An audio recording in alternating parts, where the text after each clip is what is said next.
खोज सारे आद सच जुगाद नानक होसी भी सच। फिर जपो जी सारे आद सच जुगाद नानक होसी भी सच। दंडोत बंदन अनक बार दंडोत बंदन अनक बार सर्व कला समरथ सर्व कला समरथ डोलन ते राखो प्रभु नानक दे कर हथ डोलन ते राखो प्रभु नानक दे कर हथ। एक मन पुरख त्याए बरदाता संत सहार सदा बिख्याता दास चरण लहर दे बसाऊं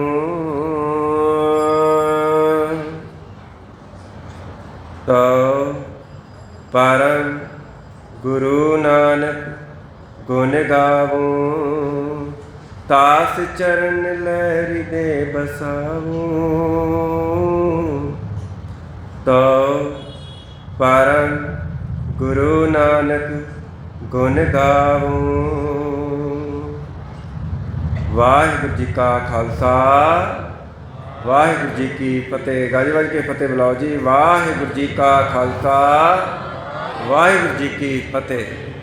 मुबारक जो आप जी अमृतमय बाणी के कीर्तन दे विच अपनी मनोबिरतियां टिका के सरवण करते पे। मनुखी जन्म का लाहा की है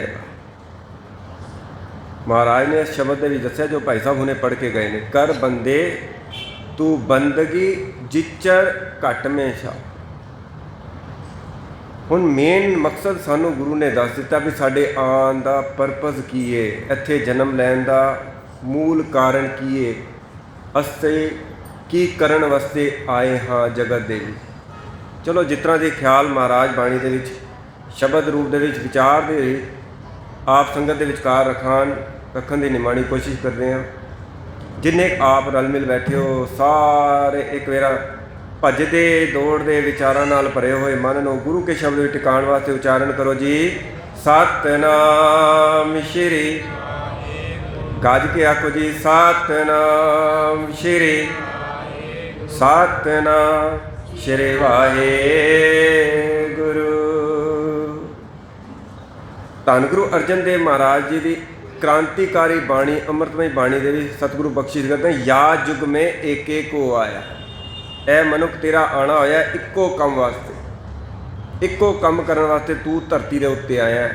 वो कम के तुसीं रोज़ पढ़ते हो गोबिंद मिलन की ए तेरी बरिया अवर काज तेरे किते ना काम मिल साध संगत भज केवल नाम।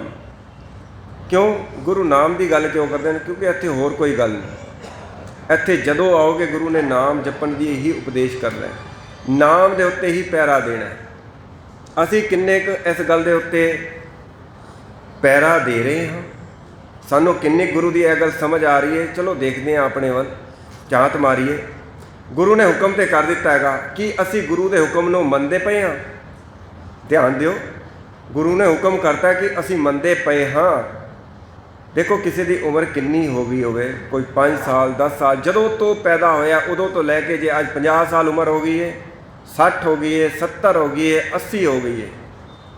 जरा बारीक बिनी नाल इस गल के उत्ते ध्यान दिओ भी जे 80 साल की उम्र भी भोगी है तो किस कारण करके भोग के पहुँची है। इसके पीछे कारण की हैगी? सीधा जा एक कारण है बई 80 साल की उम्र का पैंडा जिंदगी का तां तय करके तुसी 80 साल की पौड़ी के उत्ते पहुँचे हो कि सारी जिंदगी एक एक स्वास परिपूर्ण परमात्मा ने तुहाडे मूँह दे विच रिजक पाया, अन्न पाया। मैं कई बार अपने आप नाल बैठ के गल्लां करदा भाई 5 साल पहले भी मैं रोटी खांदा सी, अज भी रोटी खा रहा, अगां भी रोटी खांदा रहांगा, किन्नी देर तक मेरे घर वाले पकांदे रहणगे तो मैं खांदा रहांगा।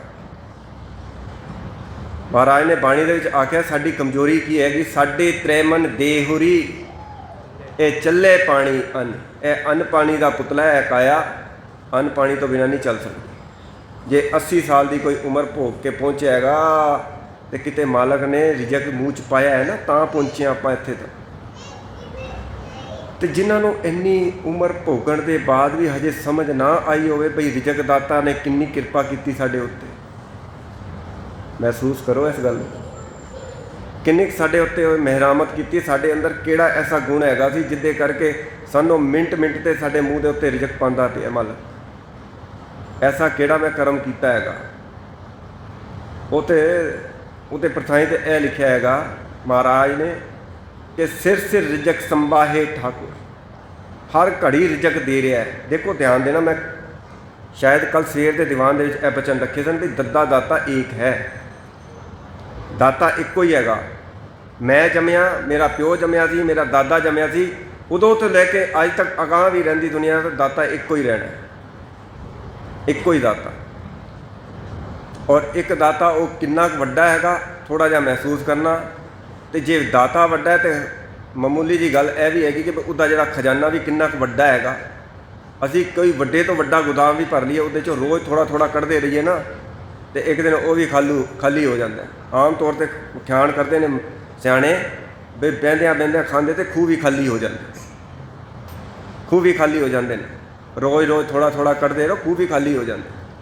मेरे दाते का जरा भंडारा वेखो कितना वड्डा है, महसूस करना इस गल नूं, सुनिया ना, महसूस करना। गालबन एक अंदाजे के मुताबिक 130 करोड़ की आबादी हैगी हिंदुस्तान की, 130 करोड़ की आबादी। तो सारिਆਂ ਨੂੰ तो रिजक मिल ही रहा है ना, सारे रोटी खा ही रहे हैं, सारे के मूँह दाना तुनका पै ही रहा है, तो देण वाले किन्ने ने फिर 130 करोड़ मनुखों की पालना पोषण करने वाले दाते किन्ने ने? एक। चलो हिंदुस्तान की तो गल छड़ दो, बाकी संसार भी तो पिया है। बाकी सारे संसार की जे जनसंख्या की काउंटिंग की जाए तो 750 करोड़ तो उत्ते की पॉपूलेशन हैगी इस टाइम वर्ल्ड की। तो 750 करोड़ बंदे नूं मिंट मिंट ते रिजक दे रहा मेरा दाता, मिंट मिंट ते रिजक दे रहा, सारिਆਂ ਨੂੰ दे रहा, हर वक्त दे रहा, लगातार दे रहा। और दाते किन्ने ने? इक्को। जे एक दाता है 750 करोड़ दुनिया को रोज़ रिजक दे रहा, तो उसका खजाना कितना वड्डा है, कितना वड्डे वो भंडारे का मालक है, जिस भंडारे चो कढ़ कढ़ के वो सारे जगत को रहिंदी दुनिया तो लैके रहिंदी दुनिया तक खवाई जा रहे। एक रस दे रहा सब नूं देई जा रहा। सिर सिर रिजक संभाहे ठाकुर, सारिਆਂ ਦੇ सिर के उत्ते रिजक बनिया। महसूस करना, सुनना नहीं। फिर इन्हां दी मनुखों की तो गल छड़ ही दिओ ना, बाकी दी जिहड़ी 84 लाख जून पई है उन्होंने रिजक कौन दे रहा है? उन्होंने भी तो परिपूर्ण परमात्मा ही रिजक दे रहा है ना, कोई होर थोड़ी दे रहा है। हुण जे मैं महसूस ही ना करा, सुन के एक पासों सुना तो दूजे पासों कढ़ दियां, की प्रभाव पैंदा है, की फर्क पैंदा है? जिस तरह पुल के उत्ते तुसीं खलो जाओ किसी पुल के उत्ते, तो एक पासों पानी आ रहा, दूजे पासों निकल रहा, इधरों गल आ रही इधरों निकल रही, की परवाह? कोई परवाह नहीं, कोई फर्क नहीं पैंदा। इधरों गल आ रही हैगी, इधरों तुसीं कुछ कह रहे हैगे हो, गुरु का उपदेश हैगा, इधरों सुने इधरों कढ़ता, की फर्क पैंदा? महाराज की बाणी उच्चारण करती हैगी है, कभी इस गल के उत्ते ध्यान दिओ। तां महाराज ने आख्या मेहरबान साहिब मेरा मेहरबान, जी सगल को दे दान। दान शब्द वाल ध्यान दिओ। दान एक ऐसी चीज़ होती, दान देने वाला दानी कभी दान दे के वापस नहीं लैंदा। तुसीं किसी को गिफ्ट दे दिओ तो गिफ्ट दे के तुसीं वापस थोड़ी लै लैंदे हो, देता। ठीक इसी तरीके परिपूर्ण परमात्मा दान दे रहा है। जी सगल को दे दान, सारे नूं दान दे रहा है। रिजक दान मिल रहा है, सानू सारे पदार्थ भी दान वजों ही मिल रहे। जो असी अज तक भोगते आ रहे हैं। चलो छड्डो परे, मैनूं लगदा गल थोड़ी जी लमक जी जाएगी, क्योंकि असी लोग हिले हुए हैं साखी सुखी सुनन दे विच गूढ़ शब्दां दी विचार यह साडे सिर बोंदल हो जाता है, भारा हो जाता है। साहब ने बख्शिश की है कि कर बंदे तू बंदगी। असी किन्ना इस बचन के उत्ते खड़े होते हैं, किन्ने इन्हां बचनां दे उत्ते पैरा दिंदे है। तो बंदगी करन नाल फर्क की पैंदा है? देखो एक ध्यान देना, मैं तुहाडे अगे चलो एक साखी सुना दिंदा, गल इस तरह बनेगी। एक होंदा है किसी नूं कहना, संदेश देना, पैगाम देना। कथावाचक ने बड़े उच्चे उच्चे बोलते हैं, गुरु का पैगाम सुना रहे हैं, बई तुसी गुरु की गल सुनो, गुरु की गल सुनो। 90% बंदे नहीं सुनते। बहुत बंदगी वाले भी होन, उन्होंने भी गल नहीं सुनते। आम मनुख की तो गल ही छड़ दिओ। महाराज की तो बाणी कहती है कि बई नाल चले सब कोए। इस तरह तो अज तक कभी भी नहीं होया कि बई अवतारा ने कोई गल की होवे, कोई हुक्म किया हो तो सारी दुनिया ने मन लिया हो। ऐसा अज तक नहीं होया। ना सारे श्री कृष्ण के कहण के उत्ते तुरे सन, तो ना ही राम के कहण के उत्ते तुरे सन, ना ही मुहम्मद साहब के कहण के उत्ते सारी दुनिया तुर पई सी। तो दुहाई निरंकार दी श्री गुरु नानक देव महाराज के कहण के उत्ते भी सारे नहीं सी तुर पे। उन्होंने ही कहता सी लोगों ने, कोई आखे भूतना को कहे बेताला। जेड़े भूत ने बेताले कहते पे ने महाराज नूं कि वह महाराज की गल मनणगे? नहीं, ऐसा नहीं होता, ऐसा नहीं होता। मगर एक खास घटना मैं आप जी का ध्यान दिवावां, ध्यान देना। जदों कोई मनुख बंदगी करता है, वचन है कर बंदे तू बंदगी जिचर घट में शाह। कोई मनुख बंदगी करता है, उस बंदगी का किसी साधारण मनुख के मन के उत्ते की असर पैंदा है? साधारण की तो गल छड़ दिओ, दुष्ट तो दुष्ट मनुख के उत्ते एक बंदगी करने वाले मनुख का की असर पैंदा है? हो सकता है मैं किसी बंदे नूं उहदे माड़े करम वालों रोकण की कोशिश करा तो शायद वो ना रुके, मेरे कहण नाल ना रुके। मगर कुछ ऐसे भी ने वो बोलते भी नहीं है, तो लोकी दुष्ट तो दुष्ट मनुख भी अपने किए हुए गुनाहों तो पश्चाताप करता है। चलो हुण आप जी अगे रख रहा मैं ताकि गल खुल जाए। सिख पंथ के शिरोमणि बंदगी करने वाले महापुरुष संत बाबा अतर सिंह साहब जी, बाबा अतर सिंह साहब। तो बाबा अतर सिंह साहब जी हर वक्त बंदगी च लीन रहने वाले महापुरुष, हर वेले बंदगी च लीन रहने वाले।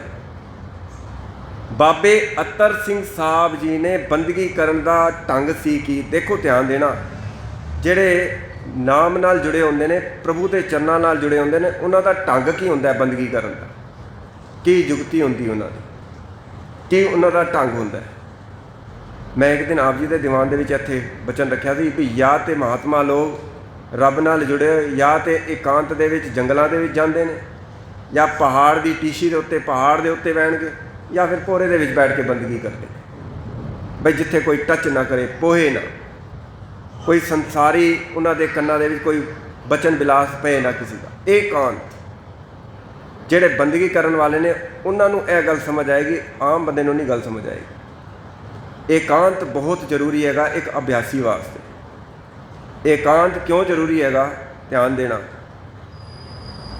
असी संसार की यात्रा करते हैं, संसार वाल तुरते हैं, कोई भी कारज करते हैं, तो ये वास्ते असी अखां खुलियां रखांगे। जे अखां बंद करके असी कोई काम करांगे, तुरांगे, जेड़े राह के उत्ते तुरते पे हैं, जे अख बंद करके तुरते आवां ठुड्डे खावांगे, गिर जावांगे। इस करके साहब ने 2 अखां दित्तियां इन्हां दा इस्तेमाल कर बाहर देखण वास्ते। संसार की यात्रा करनी है, इन्हां अखां नूं खोल के यात्रा करनी पेगी। जे किते निरंकार दे दर दी यात्रा करनी है ना, तो फुरका फिर इन्हां नेत्रां नूं बंद करना पेगा। इन्हां नेत्रां नूं बंद करके निरंकार दे दर दी यात्रा होंदी है। बंदगी जिहड़ी है वो नेत्र बंद करके होंदी है, बंद करके। शायद हो सकता है थोड़ी जी गल समझ आई हो। असी संसार की यात्रा करते हैं नेत्र खोल के, सानू नेत्र दिते ने सतगुर ने ताकि असी जगत दे विच सही ते गलत की पहचान कर सकीए। और नेत्र ही इस गल का संकेत सानू देंदे ने की गलत है की सही है। ਅਗਾਂਹ ਰਸਤੇ 'ਚ ਖੱਡਾ ਗੁੱਦਿਆ ਹੋਇਆ, ਮੇਰੇ ਨੇਤਰਾਂ ਨੇ ਮੈਨੂੰ ਮੈਸੇਜ ਦੇਤਾ ਵੀ ਸਾਵਧਾਨ ਹੋ ਜਾ, ਅਗਾਂਹ ਖੱਡਾ ਹੈਗਾ, ਮੈਂ ਰਾਹ ਬਦਲ ਕੇ ਬਚ ਕੇ ਨਿਕਲਾਂਗਾ। ਮਗਰ ਨਿਰੰਕਾਰ ਦੀ ਦੁਨੀਆ ਦੇ ਵੱਲ ਜੇ ਸਫ਼ਰ ਕਰਨਾ ਹੈ, ਜੇ ਬੰਦਗੀ ਕਰਨੀ ਹੈਗੀ, ਤੇ ਫਿਰ ਸਤਿਗੁਰ ਦੇ ਇਹਨਾਂ ਬਚਨਾਂ ਵੱਲ ਧਿਆਨ ਦਿਓ। ਪ੍ਰਭ ਕੀ ਉਸਤਤ ਕਰੋ ਸੰਤ ਮੀਤ, ਸਾਵਧਾਨ ਏਕਾਗਰ ਚਿੱਤ। ਏਕਾਗਰਤਾ ਬਣਦੀ ਕਦੋਂ ਹੈ ਬੰਦੇ ਦੀ? ਏਕਾਗਰਤਾ ਅਖੰਡ ਕਦੋਂ ਹੁੰਦਾ ਹੈ? ਜਦੋਂ ਤੁਸੀਂ ਨੇਤਰ ਬੰਦ ਕਰਕੇ ਬੈਠੋਗੇ। ਨੇਤਰ ਖੁੱਲ੍ਹੇ ਹੋਣਗੇ, ਮਨ ਸੰਸਾਰ ਨੂੰ ਵੇਖ ਰਿਹਾ, ਲੋਕੀ ਆ ਰਹੇ ਨੇ, ਜਾ ਰਹੇ ਨੇ, ਕੋਈ ਕਿਸ ਤਰ੍ਹਾਂ ਉੱਠ ਰਿਹਾ, ਕਿਸ ਤਰ੍ਹਾਂ ਬੈਠ ਰਿਹਾ, ਮਨ ਖਿੰਡੇਗਾ। ਇਹ ਸਭ ਵੇਖ ਕੇ ਮਨ ਖਿੰਡੇਗਾ, ਏਕਾਗਰ ਨਹੀਂ ਹੋਏਗਾ, ਅਖੰਡ ਨਹੀਂ ਹੋਏਗਾ। ਇਹ ਤਾਂ ਪਹਿਲੇ ਹੀ ਖੰਡਿਤ ਹੈਗਾ, ਪਹਿਲੇ ਹੀ ਖਿੰਡਿਆ ਹੋਇਆ। ਕਰਨਾ ਹੈ ਇਹਨੂੰ ਅਖੰਡ, ਅਤੇ ਅਖੰਡ ਕਰਨ ਦਾ ਸਭ ਤੋਂ ਪ੍ਰਥਮ ਤਰੀਕਾ ਹੈਗਾ ਨੇਤਰ ਬੰਦ ਕਰਕੇ ਪ੍ਰਭ ਕੀ ਉਸਤਤ ਕਰੋ, ਬੰਦਗੀ ਕਰੋ। ਅਤੇ ਬਾਬੇ ਅਤਰ ਸਿੰਘ ਸਾਹਿਬ ਜੀ ਨੇ ਆਪਣੇ ਜੀਵਨ ਦੇ ਵਿੱਚ ਨਿਯਮਾਵਲੀ ਅਪਣਾਈ ਹੋਈ ਸੀ ਭਈ ਉਹ ਬੰਦਗੀ ਕਰਦੇ ਸਨ, ਨੇਤਰ ਬੰਦ ਕਰਕੇ ਬੈਠ ਜਾਣਾ, ਜਿੱਥੇ ਬੈਠ ਗਏ ਬੈਠ ਗਏ, ਬੈਠ ਗਏ, ਅਤੇ ਬੈਠਦੇ ਹੀ ਸਮਾਧੀ ਲੱਗ ਜਾਂਦੀ ਸੀ ਉਹਨਾਂ ਦੀ। ਇੱਕ ਦਿਨ ਇੱਕ ਐਸੇ ਜੰਗਲ ਵੱਲ ਚਲੇ ਗਏ ਜਿੱਥੇ ਦੂਰ ਦੂਰ ਤੱਕ ਕਿਸੇ ਮਨੁੱਖ ਦੇ ਆਉਣ ਜਾਣ ਦੀ ਹਲਚਲ ਦੀ ਕੋਈ ਨਿਸ਼ਾਨੀ ਨਹੀਂ ਸੀ, ਅਤੇ ਲੋਕੀ ਡਰਦੇ ਮਾਰੇ ਉਹਨਾਂ ਜੰਗਲਾਂ ਵੱਲ ਨਹੀਂ ਸੀ ਜਾਂਦੇ। ਲੋਕਾਂ ਵਿੱਚ ਇਹ ਭੈ ਸੀ ਵੀ ਇਹਨਾਂ ਜੰਗਲਾਂ ਦੇ ਵਿੱਚ ਭਿਆਨਕ ਸੱਪ ਰਹਿੰਦੇ ਨੇ, ਜ਼ਹਿਰੀਲੇ ਸੱਪ, ਫਨੀਅਰ ਨਾਗ ਰਹਿੰਦੇ ਨੇ, ਅਤੇ ਸੱਪਾਂ ਦੇ ਡਰ ਦੇ ਮਾਰੇ ਕੋਈ ਉਧਰ ਨੂੰ ਲਾਗੇ ਵੀ ਨਾ ਲੰਘਿਆ ਕਰੇ ਜੰਗਲਾਂ ਦੇ। ਅਤੇ ਬੇਪਰਵਾਹ ਸਦਾ ਹਰ ਰੰਗ ਕੇ ਜਾਕੂ ਪਾਕ ਸੁਆਮੀ, ਰੱਬ ਨਾਲ ਜੁੜਿਆ ਹੋਇਆ ਚਲਾ ਗਿਆ ਜੰਗਲਾਂ ਦੇ ਵਿੱਚ, ਬਿਲਕੁਲ ਕਿਸੇ ਭੈ ਤੋਂ ਰਹਿਤ ਹੋ ਕੇ, ਨਿਰਭੈ ਹੋ ਕੇ ਪਹੁੰਚ ਕੇ ਜੰਗਲਾਂ ਦੇ ਵਿੱਚ। ਇੱਕ ਸਹੀ ਜਾਂ ਥੋੜ੍ਹਾ ਜਿਹਾ ਉੱਚਾ ਸਥਾਨ, ਪੇੜ ਦੇ ਥੱਲੇ ਜਾ ਕੇ ਆਸਣ ਲਾ ਲਿਆ ਬਾਬੇ ਨੇ, ਸਮਾਧੀ ਲੱਗ ਗਈ, ਪ੍ਰਭੂ ਦੀ ਯਾਦ ਦੇ ਵਿੱਚ ਜੁੜ ਗਏ, ਨੇਤਰ ਬੰਦ ਹੋ ਗਏ, ਯਾਦ ਵਿੱਚ ਜੁੜੇ ਨੇ। ਅਤੇ ਜਿਸ ਥਾਂ ਦੇ ਉੱਤੇ ਬਾਬਾ ਜੀ ਨੇ ਆਪਣਾ ਆਸਣ ਲਾਇਆ ਸੀ ਨਾ, ਹੁਣ ਦੇਖੋ ਧਿਆਨ ਦੇਣਾ, ਜੋ ਮੈਂ ਬਚਨ ਹੁਣ ਕਹਿਣ ਲੱਗਾ ਬੜੇ ਧਿਆਨ ਨਾਲ ਸੁਣਨਾ। ਜਿਸ ਥਾਂ ਦੇ ਉੱਤੇ ਮਹਾਂਪੁਰਖਾਂ ਨੇ ਜਾ ਕੇ ਚੋਕੜਾ ਲਾਇਆ, ਉਸ ਥਾਂ ਦੇ ਉੱਤੇ ਉਸ ਸਮੇਂ ਦਾ ਸਭ ਤੋਂ ਮੰਨਿਆ ਪਰਮੰਨਿਆ ਇੱਕ ਡਕੈਤ, ਜਿਹਦਾ ਨਾਮ ਉਹਨਾਂ ਦੀ ਕਿਤਾਬ ਦੇ ਵਿੱਚ ਲਿਖਿਆ ਭਾਈ ਗਣੇਸ਼ਾ, ਜਿਹਦੇ ਨਾਂ ਤੋਂ ਲੋਕੀ ਥਰ ਥਰ ਕੰਬਦੇ ਸਨ ਬਈ ਬੜਾ ਦੁਸ਼ਟ ਮਨੁੱਖ ਹੈਗਾ, ਦੁਸ਼ਟ ਡਕੈਤ ਹੈਗਾ। ਸਮੇਂ ਦੀ ਹਕੂਮਤ ਨੇ ਸਿਰ ਦੇ ਉੱਤੇ ਇਨਾਮ ਵੀ ਰੱਖਿਆ ਹੋਇਆ ਸੀ ਵੀ ਕੋਈ ਦੱਸੇਗਾ ਇਹਨੂੰ ਇੰਨਾ ਇਨਾਮ ਮਿਲੇਗਾ, ਜਿਹੜਾ ਇਸ ਬੰਦੇ ਦੀ ਸੋ ਦੱਸੇਗਾ, ਖਬਰ ਦੱਸੇਗਾ ਬਈ ਇਹ ਇੱਥੇ ਹੈਗਾ, ਸਰਕਾਰ ਵੱਲੋਂ ਇਨਾਮ ਮਿਲੇਗਾ। ਅਤੇ ਬਾਬਾ ਜੀ ਨੇ ਜਿਸ ਥਾਂ ਦੇ ਉੱਤੇ ਸਮਾਧੀ ਲਾਈ ਸੀ, ਨਾਲ ਹੀ ਇਹ ਡਕੈਤ ਨੇ ਆਪਣਾ ਸਾਰਾ ਮਾਲ ਅਸਬਾਬ ਉੱਥੇ ਹੀ ਜੰਗਲਾਂ 'ਚ ਲੁਕਾਇਆ ਕਰਦਾ ਸੀ। ਕਿਉਂ? ਕਿਉਂਕਿ ਉੱਧਰ ਕੋਈ ਆਉਂਦਾ ਜਾਂਦਾ ਹੀ ਨਹੀਂ ਸੀ, ਆਉਂਦਾ ਜਾਂਦਾ ਹੀ ਨਹੀਂ ਸੀ। ਇੱਧਰ ਬਾਬਾ ਜੀ ਦੀ ਸਮਾਧੀ ਲੱਗੀ ਹੋਈ ਹੈ, ਇੱਧਰੋਂ ਇਹ ਆ ਗਿਆ, ਅਤੇ ਜਿਵੇਂ ਹੀ ਵੇਖਿਆ ਇਹਨੇ ਵੀ ਹੈ ਕੋਈ ਬੰਦਾ ਬੈਠਾ, ਨੇਤਰ ਬੰਦ ਕਰਕੇ ਬੈਠਾ, ਅਤੇ ਇੱਕ ਮਿੰਟ ਵਿੱਚ ਸ਼ੈਤਾਨੀ ਮਨ ਨੇ ਪਤਾ ਕੀ ਆ ਗਿਆ, ਓਹੋ ਇਹ ਕੋਈ ਪੁਲਿਸ ਦਾ ਖਬਰੀ ਹੈ, ਕੋਈ ਜਸੂਸ ਹੈ, ਇਹ ਪਖੰਡੀ ਹੈਗਾ, ਕੋਈ ਆ ਕੇ ਬੈਠ ਗਿਆ ਨੇਤਰ ਬੰਦ ਕਰਕੇ, ਮੇਰੀ ਸੂਹ ਲੈਣ ਆਇਆ, ਮੇਰੀ ਸੂਹ ਲੈਣ, ਇਹ ਇਨਾਮ ਦੇ ਲਾਲਚ ਦੇ ਵਿੱਚ ਇੱਥੇ ਆ ਕੇ ਬੈਠ ਗਿਆ, ਇੱਥੇ ਆ ਕੇ ਬੈਠ ਗਿਆ। ਧਿਆਨ ਦਿਓ, ਹੁਣ ਇੱਕ ਗੱਲ ਮੈਂ ਆਪ ਜੀ ਦੇ ਅੱਗੇ ਕਹਾਂ, ਆਮ ਤੌਰ 'ਤੇ ਜਿਹੜੇ ਰੱਬ ਵਾਲੇ ਪਾਸੇ ਤੁਰਦੇ ਨੇ ਨਾ ਬੰਦੇ, ਉਹਨਾਂ ਨੂੰ ਦੁਨੀਆ ਪਖੰਡੀ ਆਖਦੀ, ਐਵੇਂ ਹੀ ਹੁੰਦਾ, ਉਹਨਾਂ ਨੂੰ ਹੀ ਪਖੰਡੀ ਆਖਦੀ ਹੈ। ਕੋਈ ਮਾਇਆ ਗਿਣ ਰਿਹਾ ਹੋਵੇ, ਕਾਰੋਬਾਰ ਕਰ ਰਿਹਾ ਹੋਵੇ, ਕਿਰਤ ਕਰ ਰਿਹਾ ਹੋਵੇ, ਹਾਸੇ ਠੱਟੇ ਕਰ ਰਿਹਾ, ਕਦੀ ਕੋਈ ਨਹੀਂ ਕਹਿੰਦਾ ਵੀ ਇਹ ਪਖੰਡ ਕਰਦਾ ਪਿਆ, ਕਦੀ ਨਹੀਂ ਕੋਈ ਕਹੇਗਾ। ਹਾਂ, ਕੋਈ ਗੁਰਦੁਆਰੇ ਜਾਂਦਾ ਹੋਵੇ, ਧਰਮ ਮੰਦਰ ਵੀ ਜਾਂਦਾ ਹੋਵੇ, ਬਾਣੀ ਪੜ੍ਹਦਾ ਹੋਵੇ, ਕਿਰਤ ਕਰਦਾ ਹੋਵੇ, ਕੋਈ ਸੇਵਾ ਕਰਦਾ, ਲੋਕ ਕਹਿੰਦੇ ਦੇਣਗੇ ਪਖੰਡ ਕਰਦਾ ਪਿਆ, ਪਖੰਡੀ ਹੈ, ਸੁੱਤੇ ਸਿੱਧ ਕਹਿ ਦੇਣ। ਠੀਕ ਇਹੀ ਖਿਆਲ ਇਹਦੇ ਮਨ ਵਿੱਚ ਆਇਆ ਵੀ ਕੋਈ ਪਖੰਡੀ ਹੈਗਾ, ਡਾਂਗ ਲੈ ਕੇ ਆਇਆ, ਅਤੇ ਲੈ ਕੇ ਨਾ ਹੱਥ ਵਿੱਚ ਐਂ ਫੜ ਕੇ ਕਹਿੰਦਾ ਜਿਵੇਂ ਅੱਖ ਖੋਲ੍ਹੇਗਾ ਮੈਂ ਤੇ ਡਾਂਗ ਮਾਰਨੀ, ਸਿਰ ਪਤਾ ਚੱਲ ਜਾਊਗਾ ਇਹਨਾਂ ਮੇਰੀ ਆ ਕੇ ਸੂਹ ਲੈਣ ਲਈ ਆਇਆ ਹੈਗਾ, ਲੋਕਾਂ ਨੂੰ ਦੱਸਣ ਵਾਸਤੇ, ਇਸ ਪਖੰਡੀ ਨੂੰ ਮੈਂ ਦੱਸਾਂਗਾ। ਅਤੇ ਸੰਕਲਪ ਕਰਦਾ ਵੀ ਜਿਵੇਂ ਨੇਤਰ ਖੁੱਲ੍ਹਣਗੇ ਇਸ ਬੰਦੇ ਦੇ, ਮੈਂ ਉਸ ਵੇਲੇ ਡਾਂਗ ਇਹਦੇ ਸਿਰ 'ਚ ਮਾਰਨੀ ਹੈ। ਹੁਣ ਦੇਖੋ, ਬਾਬੇ ਦੀ ਸਮਾਧੀ ਲੱਗੀ ਹੋਈ ਹੈ, मिनट बीते 10 15 20 25 अद्धा घंटा घंटा डेढ़ घंटा 2 घंटे बीत गए। इधर समाधि लगी है बाबा जी की।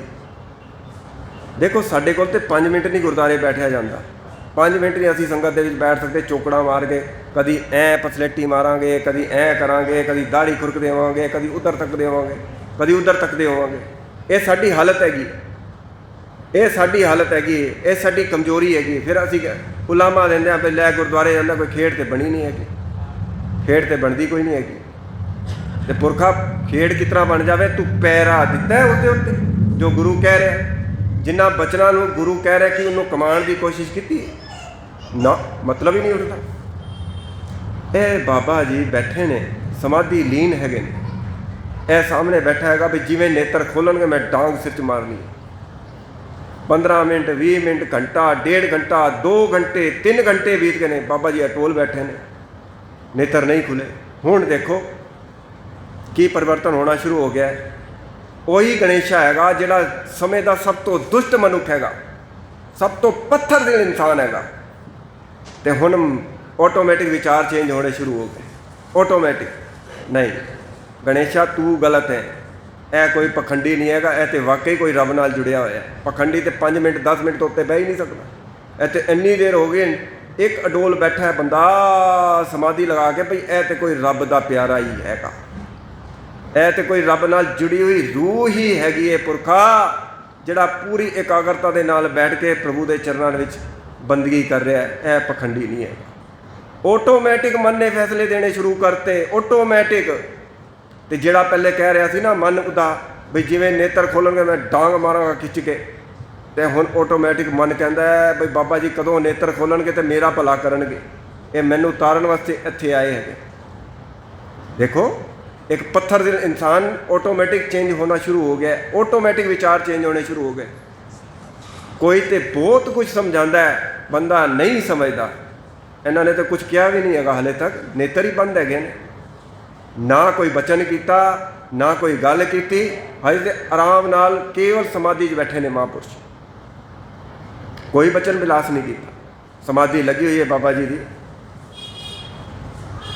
कोई 4-5 घंटे बीतने तो बाद बाबा जी ने अपने नेत्र खोले।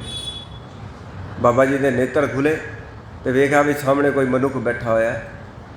तो जिवें ही बाबा जी ने नेत्र खोले, देखो है पत्थर दिल इंसान, पत्थर दिल दुष्ट इंसान ज़ारो ज़ार रो पे है, जारो जार रो पे है। तो डंडोत करता है बाबे अतर सिंह साहब नूं। डंडोत के अर्थ होंदे ने डंडे वांगू लम्मा पै जाना, डंडे वांगू लम्मा पै जाना। तो नक दियां लीकां कढ़दा है, रोई जाता है, तो कहता बाबा जी मैनू बख्श लो, बाबा जी मैनू बख्श लो। तो हुण ध्यान देना, बाबा जी कहते हैं भी पुरखा खड़ा हो, की गल तू? कहता जी मैं फलाना दुष्ट हैगा, मैं डकैत हैगा, मेरे नाँ तो लोग थर थर कंबदे। सारी वार्ता दसी, सारी वार्ता दसी भी सरकार ने मेरे सिर ते इन्ना इनाम रखा, मैं तुहानूं वेख्या, मैं फैसला किया। तो फिर बाबा जी कहने लगे फिर हुण पुरखा हुण की विचार है? फिर रोई जावे, फिर महसूस करो, हुण तो महसूस करो आप सारे बई की हालात उस वेले बने होणगे। तो हुण बाबा जी के चरणों की बेनती करता है वही बंदा जिहड़ा पहले कहता मैं डांग मारनी है। एक कोई किसी को उपदेश करके जीवन सुधारन की कोशिश कर रहा है, नहीं सुधरता कोई। इधर महापुरखा ने रब नाल जुड़ी हुई आत्मा ने कोई उपदेश नहीं किया, तो जीवन ऑटोमैटिक ही बदल गया। यह है जीवन का असर, यह है करनी का असर। इधर जीवन बदलिया है, डंडोत की है। बाबा जी ने उठाया उन्होंने, कह लगे पुरखा इधर आ। गुरु नानक देव महाराज जी का सब तो पहला हुक्म है हक पराया नानका उस सूवर उस गाय। पराया हक नहीं खाना। पुरखा कह लगा जी मैं तो अज तक केवल लोगों को लुट्टन का ही डाके मारन का ही मेरा तो किता रहा है। तो मैं हुण अपने गुनाह के उत्ते पश्चाताप करिया। बाबा जी कोई सीधी राह दसो। कह लगे फिर सीधा राह है पश्चाताप है जिन्ना का लुटिया है जाके वापस दे के जाके वापस दे। इतिहास दसदा हैगा वही भाई गणेशा अगाह चल के साधु गणेशा बने। ਸਾਧੂ ਗਣੇ 'ਚ। ਅਸੀਂ ਸਭ ਕੁਝ ਕਰਦੇ ਹਾਂ, ਕਦੀ ਸਾਧੂ ਨਹੀਂ ਬਣੇ ਆਪਾਂ। ਅਸੀਂ ਤਾਂ ਫਿਰ ਉਤਰਾਂ ਦੇ ਉਤਰੇ, ਚਾਲਬਾਜ਼ ਦੇ ਚਾਲਬਾਜ਼, ਪਖੰਡੀ ਦੇ ਪਖੰਡੀ, ਢੋਂਗੀ ਦੇ ਢੋਂਗੀ ਗਏ। ਮਗਰ ਇੱਕ ਜੁੜੀ ਹੋਈ ਆਤਮਾ ਦੇ ਕੋਲ ਆਉਣ ਦਾ ਲਾਭ ਇਹ ਹੁੰਦਾ ਹੈ, ਤਿਨਾ ਦੇਖ ਮਨ ਚਾਓ ਉਠੰਦਾ। ਇਹਨਾਂ ਨੂੰ ਬੰਦਗੀ ਕਰਦਿਆਂ ਵੇਖ ਕੇ, ਇਹਨਾਂ ਦੇ ਬਚਨ ਬਿਲਾਸ ਸੁਣ ਕੇ, ਇਹਨਾਂ ਦੀਆਂ ਕਿੱਸੇ ਕਹਾਣੀਆਂ ਸੁਣ ਕੇ ਮਨ ਦੇ ਵਿੱਚ ਚਾਅ ਉੱਠਦਾ ਹੈ ਕਿ ਅਸੀਂ ਵੀ ਬੰਦਗੀ ਕਰੀਏ, ਅਸੀਂ ਵੀ ਨਾਮ ਜਪੀਏ, ਸਾਡੇ ਉੱਤੇ ਵੀ ਕਿਤੇ ਗੁਰੂ ਟੁੱਟ ਪਵੇ, ਸਾਡੇ ਉੱਤੇ ਵੀ ਮਿਹਰ ਕਰੇ ਤੇ ਅਸੀਂ ਵੀ ਜਪੀਏ ਸਤਨਾਮ ਸ਼੍ਰੀ ਵਾਹਿਗੁਰੂ ਜਪੀਏ। ਜਪੋ ਸਾਰੇ, ਵਾਹਿਗੁਰੂ ਵਾਹਿਗੁਰੂ ਵਾਹਿਗੁਰੂ ਵਾਹਿਗੁਰੂ ਵਾਹਿਗੁਰੂ ਵਾਹਿਗੁਰੂ ਵਾਹਿਗੁਰੂ ਵਾਹਿਗੁਰੂ ਵਾਹਿਗੁਰੂ ਵਾਹਿਗੁਰੂ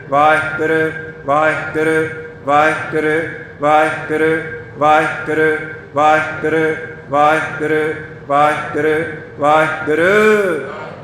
ਵਾਹਿਗੁਰੂ ਵਾਹਿਗੁਰੂ ਵਾਹਿਗੁਰੂ। ਖੁੱਲ ਕੇ ਵਾਹਿਗੁਰੂ ਵਾਹਿਗੁਰੂ ਵਾਹਿਗੁਰੂ ਵਾਹਿਗੁਰੂ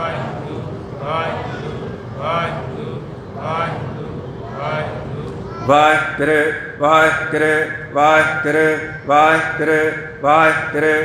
ਵਾਹਿਗੁਰੂ ਵਾਹਿਗੁਰੂ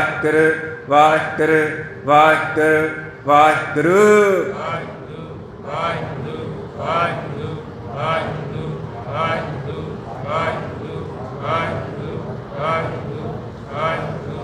ਵਾਹਿਗੁਰੂ ਵਾਹਿਗੁਰੂ ਵਾਹਿਗੁਰੂ।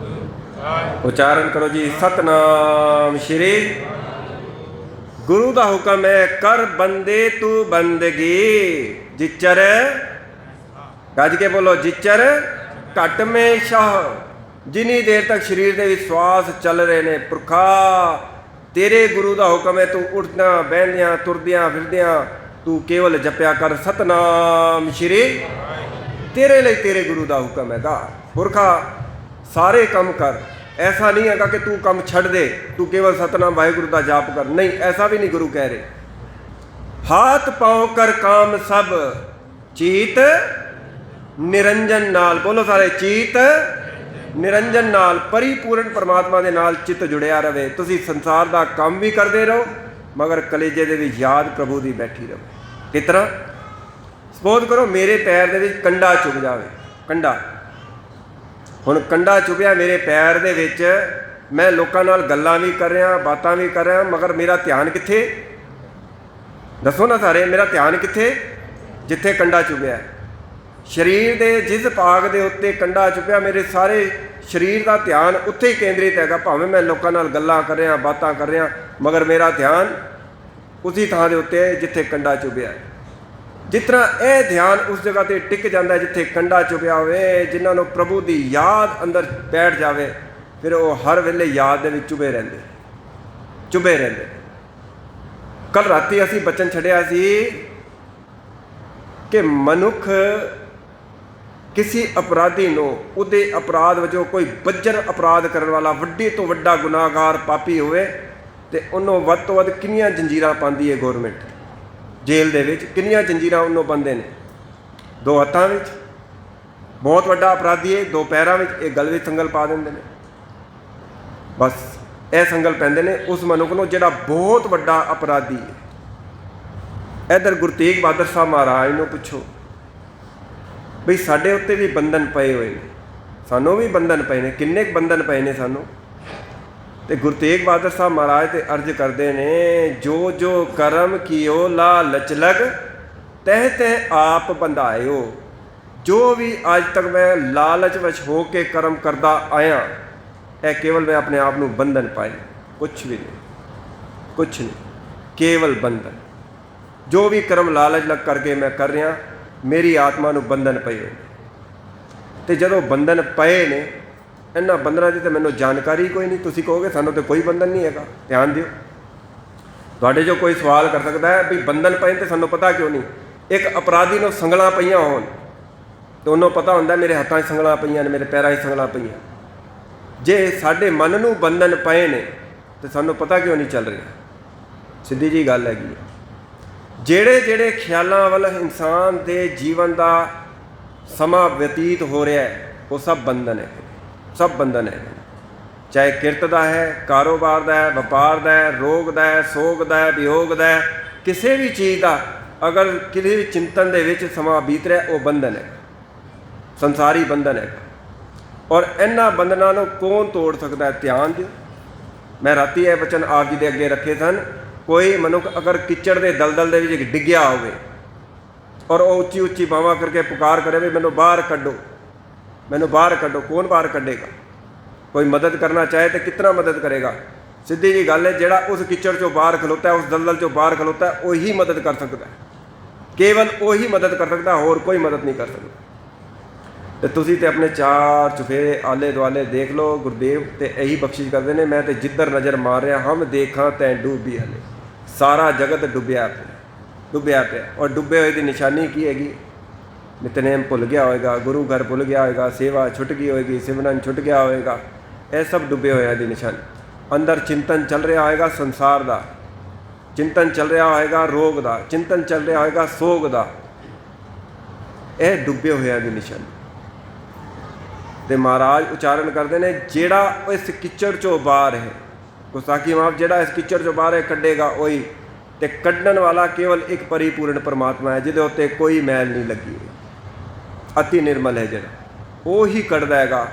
ਤੇ ਮਹਾਰਾਜ ਆਪਣੀ ਬਾਣੀ ਵਿੱਚ ਇੱਕ ਥਾਂ ਤੇ ਉਚਾਰਨ ਕਰਦੇ ਨੇ, ਬੰਧਨ ਤੋੜੇ ਆਪ ਪ੍ਰਭ। ਮਨੁੱਖ ਨੂੰ ਜਿੰਨੇ ਕੁ ਬੰਧਨ ਪਏ ਨੇ, ਇਹਨਾਂ ਨੂੰ ਤੋੜਨ ਵਾਲਾ ਇੱਕ ਪਰਿਪੂਰਨ ਪਰਮਾਤਮਾ ਆਪ ਹੈ। ਕਿਤਨਾ ਤੋੜਦਾ? ਬੰਧਨ ਤੋੜੇ ਆਪ ਪ੍ਰਭ ਜਾ ਹੁਆ ਕਿਰਪਾਲ। ਨਿਸ਼ਾਨੀ ਕੀ ਹੈ? ਸਾਧੂ ਸੰਗਤ ਤੋਂ ਮਿਲੇ, ਜਿਨ੍ਹਾਂ ਨੂੰ ਸਾਧ ਸੰਗਤ ਦੇ ਵਿੱਚ ਆਉਣ ਦਾ ਮੌਕਾ ਮਿਲ ਜਾਵੇ, ਕਿਤੇ ਪੂਰਨ ਸਾਧੂ ਦੀ ਸੰਗਤ ਪ੍ਰਾਪਤ ਹੋ ਜਾਵੇ, ਜੋ ਆਪਨ ਹੋਏ ਦਿਆ। ਜੇ ਪਰਿਪੂਰਨ ਪਰਮਾਤਮਾ ਕਿਤੇ ਟੁੱਟ ਪਵੇ, ਮਿਹਰ ਦੇ ਘਰ ਦੇ ਵਿੱਚ ਆ ਜਾਵੇ। ਅਸੀਂ ਅਰਦਾਸ ਦੇ ਵਿੱਚ ਵੀ ਇਹ ਬਚਨ ਬੋਲਦੇ ਹੈਗਾ, ਸਹੀ ਸੰਤ ਗੁਰਮੁਖ ਪਿਆਲੇ ਮਿਲੋ, ਜਿਨ੍ਹਾਂ ਮਿਲਿਆ ਆਪ ਜੀ ਦਾ ਪਾਵਨ ਪਵਿੱਤਰ ਨਾਮ, ਸਤਨਾਮ ਸ਼੍ਰੀ ਵਾਹਿਗੁਰੂ ਚੇਤੇ ਆਵੇ। ਕਿਤੇ ਐਸੇ ਗੁਰਮੁਖਾਂ ਦਾ ਮਿਲਾਪ ਹੋ ਜਾਵੇ। ਤੇ ਮਹਾਰਾਜ ਉਚਾਰਨ ਕਰਦੇ ਨੇ, ਉਹਨਾਂ ਦੀ ਸੰਗਤ ਦੇ ਵਿੱਚ ਬੈਠ ਕੇ ਬੰਦਾ ਜਦੋਂ ਜਪਦਾ ਹੈਗਾ ਨਾ, ਸਹਿਜੇ ਸਹਿਜੇ ਬੰਧਨ ਟੁੱਟਣੇ ਸ਼ੁਰੂ ਹੋ ਜਾਂਦੇ। ਇੱਕ ਹੋਰ ਇਸ਼ਾਰਾ ਦਿਆਂ ਆਪ ਜੀ ਨੂੰ, ਤੁਹਾਡੇ ਇੱਥੇ ਜਮਨਾ ਹੈਗੀ ਨਹਿਰ, ਸਪੋਜ਼ ਕਰੋ ਇਹਦੇ ਵਿੱਚ ਇੱਕ ਬੇੜੀ ਖਲੋਤੀ ਹੋਵੇ। ਆਮ ਤੌਰ 'ਤੇ ਕੀ ਹੁੰਦਾ ਹੈ ਵੀ ਜਿਹੜੀ ਬੇੜੀ ਹੁੰਦੀ ਨਾ, ਉਹ ਕਿਨਾਰੇ 'ਤੇ ਖੜੀ ਕਰਕੇ ਨਹਿਰ ਦੇ ਵਿੱਚ, ਤੇ ਉਹਨੂੰ ਇੱਕ ਰੱਸੀ ਬੰਨ੍ਹਦੇ ਨੇ, ਉਹਦੇ ਕਿਨਾਰੇ 'ਤੇ ਰੱਸੀ ਬੰਨ੍ਹ ਕੇ ਰੱਖਦੇ ਨੇ ਤਾਂ ਕਿ ਉਹ ਟਿਕੀ ਰਵੇ, ਅੱਗੇ ਨਾ ਬਹਿ ਜਾਵੇ। ਇਸ ਤਰ੍ਹਾਂ ਹੀ ਹੁੰਦਾ। ਸਮੁੰਦਰ ਵੱਲ ਚਲੇ ਜਾਓ ਤੁਸੀਂ, ਬੰਬੇ, ਮੈਂ ਬੰਬੇ ਵੀ ਦੇਖਿਆ ਹੈਗਾ, ਉਹਨਾਂ ਨੇ ਪਾਲ ਬੰਨੀਆਂ ਹੁੰਦੀਆਂ ਨੇ, ਸਾਰਿਆਂ ਨੇ ਰੱਸੀਆਂ ਬੰਨੀਆਂ, ਬੜੇ ਬੜੇ ਜਹਾਜ਼ਾਂ ਤੱਕ ਨੂੰ ਉਹਨਾਂ ਨੇ ਬੜੇ ਬੜੇ ਰੱਸੇ ਪਾਏ ਹੁੰਦੇ ਨੇ ਬੰਨਣ ਵਾਸਤੇ ਕਿਨਾਰੇ 'ਤੇ। ਉਹ ਬੰਧਨ ਪਾ ਕੇ ਰੱਖੇ ਹੁੰਦੇ ਨੇ ਤਾਂ ਕਿ ਇਹ ਇੱਥੇ ਖੜੇ ਰਹੇ। ਠੀਕ ਇਸੀ ਤਰੀਕੇ ਸਾਡੇ ਮਨ ਨੂੰ ਵੀ ਬੰਧਨ ਪਏ ਹੋਏ ਨੇ। ਨੌਕਾ ਤੇ ਤੈਰਨ ਵਾਸਤੇ ਸੀ, ਮਗਰ ਉਹ ਖੜੀ ਹੈਗੀ ਕਿਉਂਕਿ ਉਹਨੂੰ ਬੰਧਨ ਪਿਆ। ਸਾਡੇ ਮਨ ਨੂੰ ਵੀ ਬੰਧਨ ਪਏ ਹੋਏ ਨੇ। ਅਸੀਂ ਇਹ ਸੰਸਾਰ ਸਮੁੰਦਰ ਤੋਂ ਤਰ ਸਕਦੇ ਸੀ, ਮਗਰ ਕੀ ਹੈ, ਸਾਨੂੰ ਬੰਧਨ ਪਏ ਹੋਏ। ਜਦੋਂ ਜਹਾਜ਼ ਦੇ ਰੱਸੀ ਖੁੱਲ੍ਹ ਜਾਂਦੀ ਹੈ, ਨੌਕਾ ਤਰਨੀ ਸ਼ੁਰੂ ਹੋ ਜਾਂਦੀ। ਠੀਕ ਸਾਡੇ ਮਨ ਨੂੰ ਵੀ ਬੰਧਨ ਪਏ ਨੇ। ਅਸੀਂ ਵੀ ਗੁਰਦੁਆਰੇ ਆ ਕੇ ਨਾ ਆਇਆ ਵਰਗੇ, ਬਾਣੀ ਪੜ੍ਹ ਕੇ ਨਾ ਪੜ੍ਹਿਆ ਵਰਗੇ, ਕਥਾ ਕੀਰਤਨ ਸੁਣ ਕੇ ਕਰਕੇ ਨਾ ਕਰਿਆ ਵਰਗੇ। ਕੋਈ ਰਸ ਨਹੀਂ, ਕੋਈ ਆਨੰਦ ਨਹੀਂ। ਚਿਹਰੇ ਤੋਂ ਪਤਾ ਚੱਲ ਜਾਂਦਾ, ਨੇਤਰ ਦੱਸ ਦਿੰਦੇ ਨੇ ਬਈ ਬਾਣੀ ਪੜ੍ਹੀ, ਕੋਈ ਖੇਡ ਨਹੀਂ ਬਣੀ, ਕੋਈ ਆਨੰਦ ਨਹੀਂ ਆਇਆ, ਕੋਈ ਰਸ ਨਹੀਂ ਆਇਆ। ਨੇਤਰ ਦੱਸ ਦਿੰਦੇ ਨੇ। ਕੋਈ ਅਮੀਰ ਮਨੁੱਖ ਹੋਵੇ ਤੇ ਉਹਦੇ ਚਿਹਰੇ ਨੂੰ ਵੇਖ ਕੇ ਤੁਸੀਂ ਅੰਦਾਜ਼ਾ ਲਗਾ ਸਕਦੇ ਹੋ, ਪਤਾ ਚੱਲ ਜਾਂਦਾ। ਦੱਸਣ ਦੀ ਲੋੜ ਨਹੀਂ ਹੈਗੀ ਵੀ ਇਹ ਮਾਲਦਾਰ ਬੰਦਾ ਹੈਗਾ। ਭਾਵੇਂ ਉਹਦੀ ਜੇਬ ਵਿੱਚ ਖਾਲੀ ਹੋਵੇ, ਬਿਲਕੁਲ ਉਹਦੀ ਜੇਬ ਉਸ ਵਕਤ ਬਿਲਕੁਲ ਖਾਲੀ ਹੋਵੇ, ਮਗਰ ਭਾਈ ਗੁਰਦਾਸ ਜੀ ਦਾ ਇਹ ਕਹਿਣਾ ਹੈ ਕਿ ਵੀ ਜਿਹੜਾ ਪੈਸੇ ਵਾਲਾ ਬੰਦਾ ਹੈਗਾ, ਉਹਦੇ ਚਿਹਰੇ ਦੇ ਉੱਤੋਂ ਪਤਾ ਚੱਲ ਜਾਂਦਾ ਵੀ ਇਹਦੇ ਕੋਲ ਮਾਇਆ ਹੈਗੀ ਹੈ। ਪੁਰਾਣੇ ਜ਼ਮਾਨੇ ਦੇ ਵਿੱਚ ਪੈਸੇ ਨੂੰ ਰੱਖਣ ਦਾ ਤਰੀਕਾ ਕੀ ਹੁੰਦਾ ਸੀ? ਲੋਕੀ ਧਰਤੀ ਦੇ ਵਿੱਚ ਘੜਾ ਵਿੱਚ ਪਾ ਕੇ, ਧਰਤੀ ਪੁੱਟ ਕੇ ਥੱਲੇ ਦੱਬ ਦਿੰਦੇ ਸਨ। ਪੁਰਾਣੇ ਬੈਂਕ ਇਹ ਹੁੰਦੇ ਸਨ ਲੋਕਾਂ ਦੇ। ਅੱਜ ਲੋਕੀ ਬੈਂਕਾਂ ਵੀ ਰੱਖਦੇ, ਪੁਰਾਣੇ ਜ਼ਮਾਨੇ ਇਸ ਤਰ੍ਹਾਂ ਰੱਖਦੇ ਸਨ। ਤੇ ਭਾਈ ਗੁਰਦਾਸ ਜੀ ਕਹਿੰਦੇ ਨੇ ਧਨ ਧਰਤੀ ਵਿੱਚ ਦੱਬੀਏ ਮਸਤਕ ਪਰਵਾਣੇ। ਮਸਤਕ ਤੋਂ ਪਤਾ ਚੱਲ ਜਾਂਦਾ ਹੈ, ਭਈ ਹਾਂ ਇਹਦੇ ਕੋਲ ਕੁਛ ਹੈ। ਭਾਈ ਉਹਦੀਆਂ ਗੱਲਾਂ ਤੋਂ ਪਤਾ ਚੱਲ ਜਾਂਦਾ ਵੀ ਹੈ ਇਹਦੇ ਕੋਲ ਕੁਛ। ਉਹਦੀਆਂ ਗੱਲਾਂ ਉਸ ਤਰ੍ਹਾਂ ਦੀਆਂ ਹੁੰਦੀਆਂ। ਉਹਦੇ ਬੋਲ ਚਾਲ, ਉਹਦਾ ਸਰੀਰ ਦਾ ਡੀਲ ਡੋਲ ਉਸ ਤਰ੍ਹਾਂ ਦਾ ਹੁੰਦਾ ਹੈ, ਆਟੋਮੈਟਿਕ ਪਤਾ ਚੱਲ ਜਾਂਦਾ ਹੈ।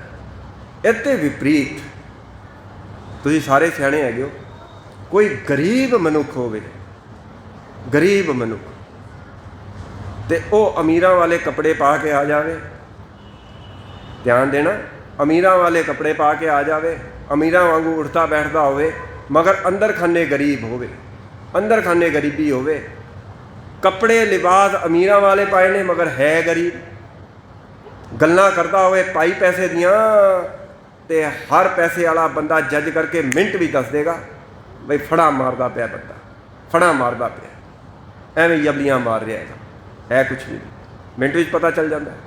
ਠੀਕ ਇਸੀ ਤਰੀਕੇ ਗੁਰਮੁਖੋਂ, ਠੀਕ ਇਸੀ ਤਰੀਕੇ ਜਿਹੜੇ ਰੱਬ ਨਾਲ ਜੁੜੇ ਹੋਏ ਹੁੰਦੇ ਨੇ ਨਾ, ਉਹਨਾਂ ਦੇ ਬਚਨਾਂ ਤੋਂ ਹੀ ਪਤਾ ਚੱਲ ਜਾਂਦਾ ਬਈ ਹਾਂ ਇਹਨਾਂ ਦੇ ਪੱਲੇ ਕੁਛ ਹੈ। ਤੇ ਦੂਜੇ ਪਾਸੇ ਮੇਰੇ ਵਰਗਾ ਪਖੰਡੀ ਜਿੰਨੀਆਂ ਮਰਜ਼ੀ ਉੱਚੀ ਉੱਚੀਆਂ ਬਾਵਾਂ ਕਰਕੇ ਗੱਲਾਂ ਕਰਦੇ ਰਹੇ, ਰੱਬ ਦੀਆਂ ਗੱਲਾਂ ਕਰਦਾ ਰਹੇ, ਨਾਮ ਅਭਿਆਸੀ ਮਿੰਟ ਵਿੱਚ ਦੱਸ ਦੇਣਗੇ ਪੱਲੇ ਕੱਖ ਵੀ ਨਹੀਂ ਹੈਗਾ, ਐਵੇਂ ਹੀ ਜਬਲੀਆਂ ਮਾਰਦਾ, ਐਵੇਂ ਹੀ ਜਬਲੀਆਂ ਮਾਰਦਾ ਪਿਆ। ਅਸਰ ਉਹਨਾਂ ਦੀ ਗੱਲ ਦਾ ਹੁੰਦਾ ਹੈ ਜਿਨ੍ਹਾਂ ਨੇ ਕਿਤੇ ਪਰਿਪੂਰਨ ਪਰਮਾਤਮਾ ਦਾ ਅਸਰ ਕਬੂਲਿਆ ਹੋਵੇ, ਉਹਨਾਂ ਦੀ ਗੱਲਾਂ ਦਾ ਅਸਰ ਹੁੰਦਾ ਹੈ। ਆਮ ਇਨਸਾਨ ਦੀ ਗੱਲਾਂ ਦਾ ਕਦੀ ਅਸਰ ਨਹੀਂ ਹੁੰਦਾ।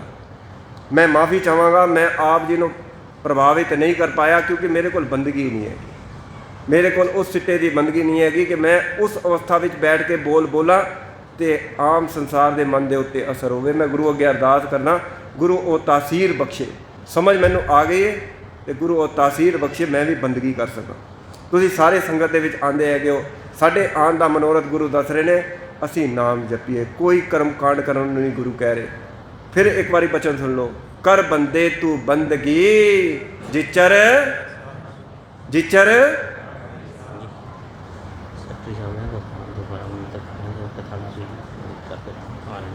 उच्चारण करो जी, वाहिगुरु वाहिगुरु वाहिगुरु वाहिगुरु वाहिगुरु वाहिगुरु वाहिगुरु वाहिगुरु वाहिगुरु वाहिगुरु वाहिगुरु वाहिगुरु वाहिगुरु। ਸਾਨੂੰ ਪਏ ਨੇ ਬੰਧਨ, ਇਹਨਾਂ ਬੰਧਨਾਂ ਨੂੰ ਮੁਕਤ ਉਹੀ ਕਰ ਸਕਦਾ ਜਿਹੜਾ ਬੰਧਨ ਮੁਕਤ ਹੋਵੇ, ਤੇ ਬੰਧਨ ਮੁਕਤ ਗੁਰੂ ਹੈਗਾ। ਨਾ ਗੁਰੂ ਨੂੰ ਕਾਮ ਦਾ ਬੰਧਨ ਹੈ, ਨਾ ਕ੍ਰੋਧ ਦਾ ਬੰਧਨ ਹੈ, ਨਾ ਲੋਭ ਦਾ ਬੰਧਨ ਹੈ, ਨਾ ਹੰਕਾਰ ਦਾ ਬੰਧਨ ਹੈ, ਨਾ ਮੋਹ ਦਾ ਬੰਧਨ। ਸਾਨੂੰ ਸਾਰੇ ਬੰਧਨ ਪਏ ਨੇ, ਕਾਮ ਦਾ ਵੀ, ਕ੍ਰੋਧ ਦਾ ਵੀ, ਲੋਭ ਦਾ ਵੀ, ਮੋਹ ਦਾ ਵੀ, ਹੰਕਾਰ ਦਾ ਵੀ, ਈਰਖਾ ਦਾ ਵੀ, ਨਿੰਦਿਆ ਦਾ ਵੀ, ਦੁਆਇਸ਼, ਸਾਰੇ ਬੰਧਨ ਪਏ ਹੋਏ, ਸਾਰੇ ਬੰਧਨ ਪਏ ਨੇ ਸਾਨੂੰ। ਅਸੀਂ ਜ਼ਿੰਦਗੀ ਦੇ ਅਧਿਕਤਰ ਸਮਾਂ ਇਹਨਾਂ ਬੰਧਨਾਂ ਦੇ ਵਿੱਚ ਹੀ ਬਿਤਾ ਰਹੇ ਹੈਗੇ। ਇਹਨਾਂ ਬੰਧਨਾਂ ਦੇ ਵਿੱਚ ਹੀ ਕਿਸ ਤਰ੍ਹਾਂ ਪਤਾ ਚੱਲਦਾ? ਬਿਲਕੁਲ ਵਿਅਕਤੀਗਤ ਅਨੁਭਵ ਹੈ। ਮੇਰੇ ਸਿਰ ਦੇ ਉੱਤੇ ਕਾਮ ਹਾਵੀ ਹੋਵੇ, ਹਰ ਵੇਲੇ ਵਾਸ਼ਨਾ ਦੀਆਂ ਤਰੰਗਾਂ ਮੈਨੂੰ ਪ੍ਰਭਾਵਿਤ ਕਰ ਰਹੀਆਂ ਨੇ। ਹੁਣ ਬਾਹਰੋਂ ਦੇਖਣ ਵਿੱਚ ਕਿਸੇ ਨੂੰ ਨਹੀਂ ਪਤਾ ਚੱਲੇਗਾ, ਮਗਰ ਮੇਰਾ ਜੀਵਨ ਇਹਨਾਂ ਲਹਿਰਾਂ ਦੇ ਵਿੱਚ ਡੁੱਬਦਾ ਪਿਆ ਹੈਗਾ। ਗੁਰੂ ਜਾਣਦਾ, ਕੋਈ ਨਹੀਂ ਜਾਣਦਾ, ਮਗਰ ਗੁਰੂ ਜਾਣਦਾ ਜਾਂ ਮੈਂ ਜਾਣਦਾ। ਇਹ ਬੰਧਨ ਹੈ, ਇਹ ਬੰਧਨ ਹੈ। ਕ੍ਰੋਧ ਚੜਿਆ, ਲੋਭ ਚੜਿਆ, ਗੁਰੂ ਜਾਣਦਾ। ਕ੍ਰੋਧ ਚੜਿਆ ਸਭ ਨੂੰ ਪਤਾ ਚੱਲ ਜਾਏਗਾ, ਲੋਭ ਚੜਿਆ। ਲੋਭੀ ਬੰਦੇ ਦੇ ਪਰਥਾਈ ਮਹਾਰਾਜ ਦੀ ਬਾਣੀ ਕਹਿੰਦੀ ਹੈ, ਲੋਭੀ ਕਾ ਵੇਸਾ ਨਾ ਕੀਜੇ ਜੇ ਕਾ ਪਾਰ ਵਸਾਏ, ਲੋਭੀ ਜੰਤ ਨਾ ਜਾਣੇ ਪੱਖ ਅਭਖ ਸਭ ਖਾਏ। ਜੋ ਇਹ ਬਸ ਜਾਇਜ਼ ਹੈ ਨਜਾਇਜ਼ ਹੈ ਬਸ ਹੋਣ ਦਿਓ, ਮੇਰਾ ਲਾਭ ਹੋਣਾ ਚਾਹੀਦਾ, ਭਾਵੇਂ ਦੂਜੇ ਦਾ ਬੇੜਾ ਗਰਕ ਹੁੰਦਾ ਰਹੇ, ਮੇਰਾ ਆਪਣਾ ਫਾਇਦਾ ਹੋਣਾ ਚਾਹੀਦਾ। ਗੁਰੂ ਤੇਗ ਬਹਾਦਰ ਸਾਹਿਬ ਮਹਾਰਾਜ ਬਾਰ-ਬਾਰ ਸਾਨੂੰ ਸੁਚੇਤ ਕਰਦੇ ਨੇ, ਪੁਰਖਾ ਤੂੰ ਇਸ ਗੱਲ ਵੱਲ ਧਿਆਨ ਦੇ, ਅੱਜ ਤੱਕ ਤੂੰ ਜਿਹੜਾ ਕਰਮ ਕਮਾਇਆ ਤੂੰ ਆਪਣੇ ਆਪ ਨੂੰ ਬਣਾਇਆ ਹੀ ਹੈਗਾ, ਮੁਕਤ ਨਹੀਂ ਕਰਾਇਆ। ਤੇ ਮਹਾਰਾਜ ਦੀ ਬਾਣੀ ਇਹ ਕਹਿੰਦੀ, ਜੀਵਨ ਮੁਕਤ ਸੰਤੋ ਮੇਰੀ ਰਾਖੇ ਮਮਤਾ। ਜਿਹੜਾ ਆਪ ਬੰਧਨਾਂ ਤੋਂ ਮੁਕਤ ਹੈ, ਅਸੀਂ ਉਹਦੀ ਸ਼ਰਨ ਦੇ ਵਿੱਚ ਆਏ ਹਾਂ ਤਾਂ ਕਿ ਉਹ ਸਾਡੇ ਉੱਤੇ ਕਿਤੇ ਮਿਹਰ ਕਰੇ, ਸਾਡੇ ਬੰਧਨ ਕੱਟ ਕੇ ਰੱਖ ਦੇ। ਮਹਿਸੂਸ ਕਰ ਰਹੇ ਹੋ ਗੱਲ ਨੂੰ ਮੈਂ ਜੋ ਕਹਿ ਰਿਹਾ, ਜਾਂ ਹਵਾ ਹਵਾਈ ਗੱਲ ਚੱਲ ਰਹੀ ਹੈ ਵੀ ਉੱਤੋਂ ਨਹੀਂ ਕਰ ਰਹੀ ਹੈ ਗੱਲ? ਗੁਸਤਾਖੀ ਮਾਫ। ਕਈ ਵਾਰ ਇਸ ਤਰ੍ਹਾਂ ਹੁੰਦਾ ਹੈ ਵੀ ਬੋਲਣ ਵਾਲਾ ਕੁਝ ਬੋਲ ਰਿਹਾ ਹੁੰਦਾ, ਸਮਝਣ ਸਾਹਮਣੇ ਬੈਠਾ ਹੋਈ ਸੰਗਤ ਨੂੰ ਨਹੀਂ ਸਮਝ ਆਉਂਦੀ ਹੈ। ਕੋਈ ਇੰਨੀ ਹਾਈ ਫਾਈ ਗੱਲ ਕਰਦੇ ਹੋ ਨਹੀਂ, ਮੈਂ ਤਾਂ ਸਧਾਰਨ ਜਿਹਾ ਬੰਦਾ ਹੈਗਾ, ਮੈਂ ਤਾਂ ਆਪ ਦੇ ਵਿੱਚੋਂ ਹੀ ਹੈਗਾ, ਆਪ ਨਾਲੋਂ ਵੀ ਆਪ ਦੀ ਚਰਨ ਧੂੜ ਵਰਗਾ ਵੀ ਨਹੀਂ ਹੈਗਾ। ਵੈਸੇ ਸਾਹਿਬ ਦੀ ਬਾਣੀ ਧਿਆਨ ਦੇਣਾ। ਹੁਣ ਇੱਕ ਬਚਨ ਮੈਂ ਆਪ ਜੀ ਦੇ ਨਾਲ ਸਾਂਝਾ ਕਰਨ ਲੱਗਾ। ਪਰਸੋਂ ਤੋਂ ਜਦੋਂ ਤੋਂ ਮੈਨੂੰ ਮੌਕਾ ਮਿਲਿਆ ਇੱਥੇ ਆਪ ਜੀ ਦੇ ਦਰਸ਼ਨ ਕਰਨ ਦਾ, ਇੱਕ ਆਪ ਜੀ ਦੇ ਚਰਨਾਂ 'ਚ ਬੇਨਤੀ ਕਰਦਾ। ਦੇਖੋ, ਕਥਾ ਕੀਰਤਨ ਸੁਣਨੀ ਕਰਨੀ ਬੜੀ ਸਰਲ ਹੈਗੀ, ਕੋਈ ਵੀ ਕਰ ਸਕਦਾ ਹੈ, ਕੋਈ ਵੀ ਸੁਣ ਸਕਦਾ ਹੈ। ਮਗਰ ਮਹਾਰਾਜ ਦੀ ਬਾਣੀ ਦਾ ਇਹ ਫੈਸਲਾ ਹੈਗਾ, ਸੁਣ ਉਪਦੇਸ਼ ਹਿਰਦੇ ਵਸਾਓ। ਬੋਲੋ ਨਾ ਸਾਰੇ, ਸੁਣ ਉਪਦੇਸ਼ ਹਿਰਦੇ ਵਸਾਓ। ਇਹ ਤੇ ਉਪਦੇਸ਼ ਗੁਰੂ ਕਾ ਹੈਗਾ, ਇਹਨੂੰ ਆਪਣੇ ਹਿਰਦੇ 'ਚ ਵਸਾਉਣਾ ਹੈ। ਇਹਨੂੰ ਸੁਣਨਾ ਨਹੀਂ ਹੈਗਾ, ਸੁਣ ਕੇ ਇਹਨੂੰ ਆਪਣੇ ਮਨ ਦੇ ਵਿੱਚ ਥਾਂ ਦੇਣੀ ਹੈਗੀ। ਸੁਣਿਆ, ਮੰਨਿਆ, ਮਨ ਕੀਤਾ। ਬੋਲੋ ਨਾ ਸਾਰੇ, ਮਨ ਕੀਤਾ ਭਾਓ। ਇਹ ਤੇ ਪ੍ਰੇਮ ਨਾਲ ਇਹਦੇ ਉੱਤੇ ਸ਼ਰਧਾ ਰੱਖ ਕੇ ਇਹਨਾਂ ਬਚਨਾਂ ਨੂੰ ਹਿਰਦੇ ਥਾਂ ਦੇਣੀ ਹੈਗੀ, ਸੁਣਨਾ ਨਹੀਂ ਹੈਗਾ। ਦੇਖੋ, ਗੁਰੂ ਨੇ ਸਾਨੂੰ ਕਿਹਾ ਤੁਸੀਂ ਨਾਮ ਜਪੋ, ਤੇ ਨਾਮ ਜਪਣ ਵਾਲੇ ਹੀ ਗੁਰੂ ਨੂੰ ਚੰਗੇ ਲੱਗਦੇ ਆ। ਅੱਜ ਸਵੇਰ ਦੇ ਦੀਵਾਨ ਦੇ ਵਿੱਚ ਵੀ ਆਪ ਜੀ ਦੇ ਚਰਨਾਂ 'ਚ ਇਹੀ ਬੇਨਤੀ ਕੀਤੀ ਸੀ। ਅਸੀਂ ਗੁਰੂ ਦੇ ਕੋਲ ਆਏ ਹੈਗੇ ਹਾਂ ਕਿ ਗੁਰੂ ਸਾਡੇ ਉੱਤੇ ਕਿਰਪਾ ਕਰ ਦੇ, ਮਿਹਰਮਤ ਕਰ ਦੇਵੇ, ਅਸੀਂ ਗੁਰੂ ਦੀ ਨਜ਼ਰਾਂ 'ਚ ਪ੍ਰਵਾਨ ਹੋ ਜਾਈਏ। ਤੇ ਪ੍ਰਵਾਨ ਅਸੀਂ ਤਾਂ ਹੋਵਾਂਗੇ ਜੇ ਕਿਤੇ ਅਸੀਂ ਗੁਰੂ ਕੇ ਬਚਨਾਂ ਦੇ ਉੱਤੇ ਕਮਾਈ ਕਰਨ ਦੀ ਕੋਸ਼ਿਸ਼ ਕਰੀਏ, ਮੰਨਣ ਦੀ ਕੋਸ਼ਿਸ਼ ਕਰੀਏ। ਉਚਾਰਨ ਕਰੋ, ਵਾਹਿਗੁਰੂ ਵਾਹਿਗੁਰੂ ਵਾਹਿਗੁਰੂ ਵਾਹਿਗੁਰੂ ਵਾਹਿਗੁਰੂ ਵਾਹਿਗੁਰੂ ਵਾਹਿਗੁਰੂ ਵਾਹਿਗੁਰੂ ਵਾਹਿਗੁਰੂ ਵਾਹਿਗੁਰੂ ਵਾਹਿਗੁਰੂ ਵਾਹਿਗੁਰੂ ਵਾਹਿਗੁਰੂ ਵਾਹਿਗੁਰੂ ਵਾਹਿਗੁਰੂ। ਅਸੀਂ ਕਦੋਂ ਉਸ ਗੱਲ ਦੇ ਉੱਤੇ ਪਹੁੰਚਾਂਗੇ? ਕਿਸ ਦਿਨ ਅਸੀਂ ਇਹ ਗੱਲ ਸਮਝਾਂਗੇ? ਮਹਾਰਾਜ ਨੇ ਬਾਣੀ ਦੇ ਵਿੱਚ ਆਖਿਆ ਹੈਗਾ ਕਿ ਬਈ ਪੁਰਖਾ ਤੂੰ ਬਾਹਰ ਵਸਤ ਨਾ ਬਾਲ, ਮਨ ਮੇਰਿਆ ਅੰਤਰ ਤੇਰੇ ਨਿਧਾਨ ਹੈ। ਤੂੰ ਬਾਹਰ ਵਸਤ ਨਾ ਬਾਹਰ ਨਹੀਂ ਲੱਭ, ਤੂੰ ਆਪਣੇ ਅੰਦਰ ਲੱਭ। ਗੁਰੂ ਨੇ ਇਸ ਗੱਲ ਦੇ ਉੱਤੇ ਮੋਹਰ ਲਾਈ, ਬਾਹਰ ਢੂੰਡਣ ਤੇ ਛੁਟਕ ਪਰੇ ਗੁਰ ਘਰ ਹੀ ਮਾਹੇ ਦਿਖਾਇਆ ਤਾ। ਗੁਰੂ ਨੇ ਦੱਸਿਆ ਵੀ ਸਾਰੀ ਵਕਤ ਤੇਰੇ ਘਰ ਦੇ ਵਿੱਚ ਪਈ ਹੈ, ਭਾਵ ਤੇਰੇ ਸਰੀਰ ਦੇ ਅੰਦਰ ਹੀ ਰੱਖਤੀ ਹੈ। ਨੌ ਨਿਧ ਅੰਮ੍ਰਿਤ ਪ੍ਰਭ ਕਾ ਨਾਮ ਦੇਹੀ में, ਗੱਜ ਕੇ ਬੋਲੋ ਨਾ, ਦੇਹੀ में। ਹੁਣ ਨੌ ਨਿਧ ਅੰਮ੍ਰਿਤਮਈ ਨਾਮ ਮਹਾਰਾਜ ਕਹ ਰਹੇ ਤੇਰੀ ਦੇਹੀ ਦੇ ਵਿੱਚ ਹੀ ਰੱਖਿਆ ਹੈਗਾ। ਖੋਜਿਆ, ਆਪਾਂ ਖੋਜਿਆ, ਖੋਜਣ ਦੀ ਕੋਸ਼ਿਸ਼ ਕੀਤੀ ਹੈਗੀ। ਦੇਖੋ, ਮਹਾਰਾਜ ਦੀ ਬਾਣੀ ਇਹ ਕਹਿ ਰਹੀ ਹੈ ਨਾ ਬਈ ਜੋ ਕੁਝ ਹੈਗਾ, ਜੋ ਬ੍ਰਹਮੰਡੇ ਸੋਈ ਪਿੰਡੇ, ਜੋ ਖੋਜੇ ਸੋ ਪਾਏ, ਜੋ ਖੋਜੇ ਸੋ ਪਾਵੇ। ਪੀਪਾ ਪ੍ਰਣਵੇ ਪਰਮ ਤਤ ਹੈ, ਸਤਿਗੁਰ ਹੋਏ ਲਖਾਵੇ। ਇਹ ਤੇ ਗੁਰੂਦੇਵ ਆਪਣੀ ਬਾਣੀ ਦੇ ਵਿੱਚ ਕਹਿ ਰਹੇ ਨੇ, ਅਸੀਂ ਬਾਹਰ ਨਾ ਲੱਭੀਏ, ਅੰਦਰ ਆਈਏ। ਸ਼੍ਰੀ ਗੁਰੂ ਨਾਨਕ ਦੇਵ ਮਹਾਰਾਜ, ਉਹਨਾਂ ਦੇ ਚਰਨਾਂ ਦੇ ਵਿੱਚ ਦੋ ਸਿੱਖ ਆਏ ਨੇ, ਦੋ ਸਿੱਖ।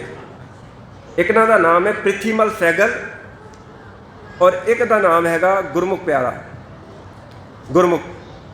ਇਹ ਦੋਨੋਂ ਆਏ ਨੇ ਤੇ ਆ ਕੇ ਮਹਾਰਾਜ ਦੇ ਚਰਨਾਂ 'ਚ ਬੇਨਤੀ ਕਰਦੇ ਨੇ, ਮਹਾਰਾਜ ਸਾਨੂੰ ਕੋਈ ਐਸੀ ਜੁਗਤੀ ਦੱਸੋ, ਤੁਹਾਡੇ ਚਰਨਾਂ 'ਚ ਅਸੀਂ ਰੋਜ਼ ਆ ਰਹੇ ਹਾਂ, ਰੋਜ਼ ਆ ਕੇ ਬੈਠਦੇ ਹਾਂ, ਬਈ ਸਾਡੀ ਜਿਹੜੀ ਬਿਰਤੀ ਹੈਗੀ ਉਹ ਪਰਿਪੂਰਨ ਪਰਮਾਤਮਾ ਦੇ ਚਰਨਾਂ ਦੇ ਨਾਲ ਜੁੜ ਜਾਵੇ, ਇੱਕ ਹੋ ਜਾਵੇ। ਸਾਡੀ ਵੀ ਤਾਂ ਰੋਜ਼ ਇਹੀ ਕਾਮਨਾ ਹੈਗੀ ਵੀ ਸਾਡੀ ਵੀ ਮਨੋਬਿਰਤੀ ਜਿਹੜੀ ਹੈ ਨਾ ਗੁਰੂ ਕੇ ਚਰਨਾਂ ਨਾਲ ਜੁੜ ਜਾਵੇ। ਹੁਣ ਦੇਖੋ, ਉਹ ਆਏ ਨੇ ਕਿਹਦੇ ਕੋਲ? ਨਾਨਕ ਨਿਰੰਕਾਰੀ ਜੀ ਦੇ ਕੋਲ। ਬਈ ਸਾਹਿਬ ਜੀ, ਤੁਹਾਡੀ ਸੰਗਤ ਦੇ ਵਿੱਚ ਰੋਜ਼ ਕੀਰਤਨ ਸੁਣ ਰਹੇ ਹਾਂ, ਰੋਜ਼ ਆਪ ਜੀ ਦੇ ਉਪਦੇਸ਼ ਸੁਣ ਰਹੇ ਹਾਂ, ਸਾਡਾ ਮਨ ਦਰਵਿਆ, ਤੇ ਸਾਨੂੰ ਕੋਈ ਐਸਾ ਤਰੀਕਾ ਦੱਸੋ ਕਿ ਅਸੀਂ ਪਰਿਪੂਰਨ ਪਰਮਾਤਮਾ ਦੇ ਚਰਨਾਂ ਦੇ ਨਾਲ ਸਾਡਾ ਮਨ ਜੁੜ ਜਾਏ। ਤੇ ਹੁਣ ਦੇਖੋ, ਉਹ ਜੁਗਤੀ ਸਿੱਖ ਲਓ। ਜੁਗਤੀ ਕੀ ਹੈ? ਜੁਗਤੀ ਬਿਨਾਂ ਮੁਕਤੀ ਕੋਈ ਨਹੀਂ। ਜੁਗਤੀ ਕੀ ਹੈ? ਤੇ ਮਹਾਰਾਜ ਨੇ ਉਚਾਰਨ ਕੀਤਾ, ਪਿਆਰਿਓ ਧਿਆਨ ਨਾਲ ਸੁਣੋ। ਵਰਤ ਰੱਖਣੇ, ਤੀਰਥ ਯਾਤਰਾ ਤੇ ਜਾਣਾ, ਤੁਲਸੀ ਮਾਲਾ ਪਾਣਾ, ਹਵਨ ਯੱਗ ਕਰਨੇ, ਇਹ ਸਾਰੇ ਕੰਮ ਕਰਨੇ ਇਹ ਅੱਜ ਦਾ ਨਹੀਂ। ਇਹਨਾਂ ਦੇ ਨਾਲ ਹੋ ਸਕਦਾ ਹੈ, ਧਿਆਨ ਦੇਣਾ, ਸਾਹਿਬ ਕੀ ਕਹਿ ਰਹੇ ਨੇ, ਹੋ ਸਕਦਾ ਹੈ ਇਹਨਾਂ ਦੇ ਨਾਲ ਤੁਹਾਡੇ ਸੰਸਾਰੀ ਲੋੜ ਕਿਤੇ ਪੂਰੀ ਹੋ ਜਾਵੇ, ਸੰਸਾਰੀ ਪਦਾਰਥ ਦੀ ਪ੍ਰਾਪਤੀ ਹੋ ਜਾਵੇ ਸ਼ਾਇਦ, ਮਗਰ ਇਸ ਦੇ ਨਾਲ ਤੁਹਾਡਾ ਮਨ ਨਹੀਂ ਟਿਕੇਗਾ, ਮਨ ਨਹੀਂ ਇਕਾਗਰ ਹੋਏਗਾ, ਮਨ ਨਹੀਂ ਜੁੜੇਗਾ। ਜੇ ਮਨ ਨੂੰ ਜੋੜਨਾ ਚਾਹੁੰਦੇ ਹੋ ਤੇ ਤੁਹਾਡੇ ਲਈ ਸਭ ਤੋਂ ਪਹਿਲਾ ਨਿਯਮ ਹੈ, ਨੇਮ ਨਾਲ ਪ੍ਰੇਮ ਜੋੜ ਕੇ ਰੋਜ਼ ਗੁਰਦੁਆਰੇ ਚੱਲ ਕੇ ਆਓ, ਤੁਰ ਕੇ ਆਓ ਸੰਗਤ ਦੇ ਵਿੱਚ, ਤੇ ਸੰਗਤ ਦੇ ਵਿੱਚ ਆ ਕੇ ਸੰਗਤ ਦਾ ਰੂਪ ਹੋ ਜਾਵੋ। ਐਵੇਂ ਨਹੀਂ ਕਿ ਸੰਗਤ ਦੇ ਵਿੱਚ ਆਏ ਹਾਂ ਅਸੀਂ ਕੋਈ ਵੱਖਰੀ ਹਸਤੀ ਰੱਖਦੇ ਹਾਂ, ਸੰਗਤ ਦਾ ਹੀ ਰੂਪ ਹੋ ਜਾਈਏ, ਸੰਗਤ ਦੇ ਵਿੱਚ ਬੈਠ ਕੇ ਸੰਗਤ ਵਰਗੇ ਹੀ ਹੋ ਜਾਈਏ। ਕਈ ਬੰਦੇ ਆਉਂਦੇ ਨੇ ਉਹ ਸੰਗਤ ਦੇ ਵਿੱਚ ਬੈਠ ਕੇ ਵੀ ਆਪਣੇ ਆਪ ਨੂੰ ਜਣਾਉਂਦੇ ਨੇ ਵੀ ਅਸੀਂ ਕੋਈ ਵੱਖਰੀ ਹਸਤੀ ਰੱਖਦੇ ਹੈਗੇ, ਕਹਿੰਦੇ ਨਹੀਂ, ਇੱਥੇ ਆ ਕੇ ਇੱਕੋ ਵਰਗੇ ਹੋ ਜਾ। ਔਰ ਜੋ ਗੁਰ ਕਹੇ ਸੋ ਕਾਰ ਕਮਾਓ, ਜੋ ਗੁਰੂ ਕਹਿ ਰਿਹਾ ਉਹਨਾਂ ਬਚਨਾਂ ਦੇ ਉੱਤੇ ਪਹਿਰਾ ਦੇਣ ਦੀ ਕੋਸ਼ਿਸ਼ ਕਰੋ। ਅੰਮ੍ਰਿਤ ਵੇਲੇ ਉੱਠੋ, ਅੰਮ੍ਰਿਤਮਈ ਬਾਣੀ ਦਾ ਪਾਠ ਕਰੋ, ਤੁਹਾਡੇ ਲਈ ਗੁਰੂ ਦਾ ਹੁਕਮ ਹੈਗਾ। ਫਿਰ ਧਿਆਨ ਦੇਣਾ, ਰਾਮਾ ਟਿੱਡੀ ਜੀ, ਪ੍ਰਿਥੀਮਲ ਸਹਿਗਲ ਜੀ ਕੀ ਬੇਨਤੀ ਕਰ ਰਹੇ, ਸਤਿਗੁਰੂ ਕੋਈ ਐਸੀ ਜੁਗਤੀ ਦੱਸੋ ਸਾਡਾ ਮਨ ਜੁੜ ਜਾਵੇ। ਤੇ ਗੁਰਦੇਵ ਕਹਿ ਰਹੇ ਨੇ ਸੰਗਤ ਦੇ ਵਿੱਚ ਆਓ, ਤੁਸੀਂ ਵੀ ਆਉਂਦੇ ਹੈਗੇ ਹੋ, ਨੇਮ ਨਾਲ ਪ੍ਰੇਮ ਜੋੜੋ, ਬਸ ਇਸ ਗੱਲ ਦੇ ਉੱਤੇ ਧਿਆਨ ਦਿਓ। ਅਸੀਂ ਨੇਮ ਤੇ ਜੋੜਿਆ ਵੀ ਸੰਗਤ ਦੇ ਵਿੱਚ ਆਉਣਾ ਹੈ, ਬਸ ਪ੍ਰੇਮ ਨਹੀਂ ਜੋੜਿਆ। ਬਸ ਹੱਥ ਜੋੜ ਕੇ ਬੇਨਤੀ ਹੈ, ਹਰ ਕਾਰਜ ਦੇ ਵਿੱਚ ਪ੍ਰੇਮ ਨੂੰ ਅੱਗੇ ਰੱਖੋ। ਇਹ ਪ੍ਰੇਮ ਹੀ ਸਾਨੂੰ ਨੇਮ ਦੇ ਕੋਲ ਲੈ ਕੇ ਜਾਏਗਾ, ਔਰ ਨੇਮ ਕੀਤਾ ਹੋਇਆ ਉਦੋਂ ਹੀ ਫਲੀਭੂਤ ਹੋਏਗਾ ਜਦੋਂ ਸਾਰੇ ਕਾਰਜ ਦੇ ਵਿੱਚ ਸਾਡਾ ਪ੍ਰੇਮ ਹੱਥ ਸ਼ਾਮਲ ਹੋਏਗਾ। ਤੁਸੀਂ 1 ਮਿੰਟ ਲਈ ਫਿਰ ਜਪੋ, ਉਪਰੰਤ ਸਮਾਪਤੀ ਹੈਗੀ। ਵਾਹਿਗੁਰੂ ਵਾਹਿਗੁਰੂ ਵਾਹਿਗੁਰੂ ਵਾਹਿਗੁਰੂ ਵਾਹਿਗੁਰੂ ਵਾਹਿਗੁਰੂ ਵਾਹਿਗੁਰੂ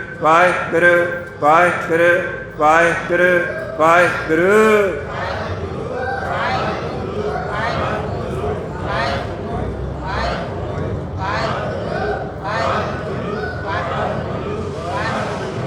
ਵਾਹਿਗੁਰੂ ਵਾਹਿਗੁਰੂ ਵਾਹਿਗੁਰੂ ਵਾਹਿਗੁਰੂ ਵਾਹਿਗੁਰੂ ਵਾਹਿਗੁਰੂ।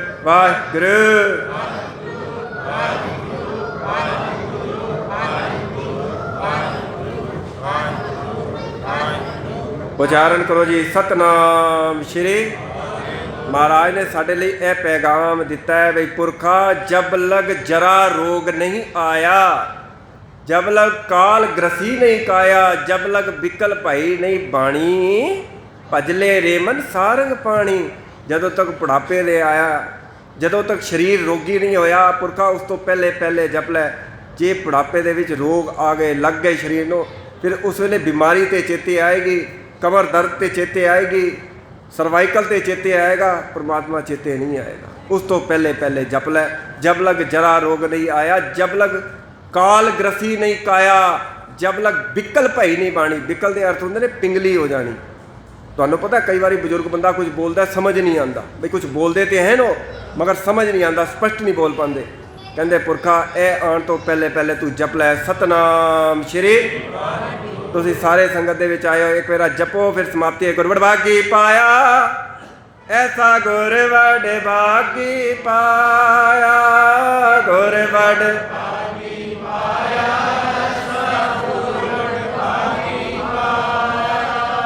ਧੰਨ ਗੁਰੂ ਅਰਜਨ ਦੇਵ ਸਾਹਿਬ ਜੀ, ਧੰਨ ਗੁਰੂ ਅਰਜਨ ਦੇਵ ਸਾਹਿਬ ਜੀ, ਧੰਨ ਗੁਰੂ ਅਰਜਨ ਦੇਵ ਸਾਹਿਬ ਜੀ, ਧੰਨ ਗੁਰੂ ਅਰਜਨ ਦੇਵ ਸਾਹਿਬ ਜੀ, ਧੰਨ ਗੁਰੂ ਅਰਜਨ ਦੇਵ ਸਾਹਿਬ ਜੀ, ਧੰਨ ਗੁਰੂ ਅਰਜਨ ਦੇਵ ਸਾਹਿਬ ਜੀ, ਧੰਨ ਗੁਰੂ ਅਰਜਨ ਦੇਵ ਸਾਹਿਬ ਜੀ, ਧੰਨ ਗੁਰੂ ਅਰਜਨ ਦੇਵ ਸਾਹਿਬ। ਬਹੁਤ ਬਹੁਤ ਧੰਨਵਾਦ ਸੰਗਤ ਜੀ, 3 ਦਿਨ ਆਪ ਜੀ ਦੀ ਸੇਵਾ ਦੇ ਵਿੱਚ ਹਾਜ਼ਰ ਹੋਇਆ। ਬੇਅੰਤ ਗਲਤੀਆਂ ਤਰੁੱਟੀਆਂ ਵਗਿਆ ਹੋਈਆਂ ਨੇ, ਮੂਰਖ ਅਲਪਕ ਜਾਣ ਕੇ ਸੰਗਤ ਜੀ ਬਖਸ਼ ਲੈਣਾ। ਮੈਂ ਸਾਰਿਆਂ ਦਾ ਹਾਰਦਿਕ ਤੌਰ 'ਤੇ ਧੰਨਵਾਦ ਕਰਦਾ ਜਿਨ੍ਹਾਂ ਨੇ ਮੈਨੂੰ ਮੌਕਾ ਬਖਸ਼ਿਆ, ਵਾਰੀ ਦਿੱਤੀ। ਮੈਂ ਬਹੁਤ ਸਾਲਾਂ ਬਾਅਦ ਇਸ ਸਾਹ ਦੇ ਉੱਤੇ ਹਾਜ਼ਰੀ ਭਰੀ ਹੈ। ਮੇਰੇ ਖਿਆਲ ਨਾਲ ਮੈਨੂੰ ਜਿੱਥੇ ਤੱਕ ਯਾਦ ਹੈਗਾ 2013 ਦੇ ਵਿੱਚ ਮੈਂ ਆਖਰੀ ਵਾਰੀ ਇੱਥੇ ਹਾਜ਼ਰੀ ਭਰੀ ਸੀ। ਉਸ ਤੋਂ ਬਾਅਦ ਇੰਨਾ ਲੰਮਾ ਪੈਂਡਾ ਪੈ ਗਿਆ, ਆਪ ਜੀ ਦੇ ਦਰਸ਼ਨ ਦੀਦਾਰ ਕਰਨ ਦਾ ਮੌਕਾ ਮਿਲਿਆ। ਮੈਂ ਸਾਰੇ ਪ੍ਰਬੰਧਕਾਂ ਦਾ ਹਾਰਦਿਕ ਤੌਰ 'ਤੇ ਧੰਨਵਾਦ ਕਰਦਾ। ਆਪ ਸਾਰੀ ਸੰਗਤ ਦਾ ਵੀ ਜਿਨ੍ਹਾਂ ਨੇ ਬੜੇ ਟਿਕਾ ਨਾਲ ਇਕਾਗਰਤਾ ਦੇ ਨਾਲ ਬੈਠ ਕੇ ਬਚਨ ਸਰਵਣ ਕੀਤੇ ਨੇ। ਬੇਅੰਤ ਗਲਤੀਆਂ ਹੋਈਆਂ ਹੋਣਗੀਆਂ, ਮੂਰਖ ਅਲਪਕ ਜਾਣ ਕੇ ਸੰਗਤ ਜੀ ਬਖਸ਼ ਲੈਣਾ। ਇੰਨੀਆਂ ਬੇਨਤੀਆਂ ਪ੍ਰਵਾਨ, ਭੁੱਲਾਂ ਚੁੱਕਾਂ ਦੀ क्षमा। ਫਤਿਹ ਬੁਲਾਣਾ ਜੀ। ਵਾਹਿਗੁਰੂ ਜੀ ਕਾ ਖਾਲਸਾ, ਵਾਹਿਗੁਰੂ ਜੀ ਕੀ ਫਤਿਹ।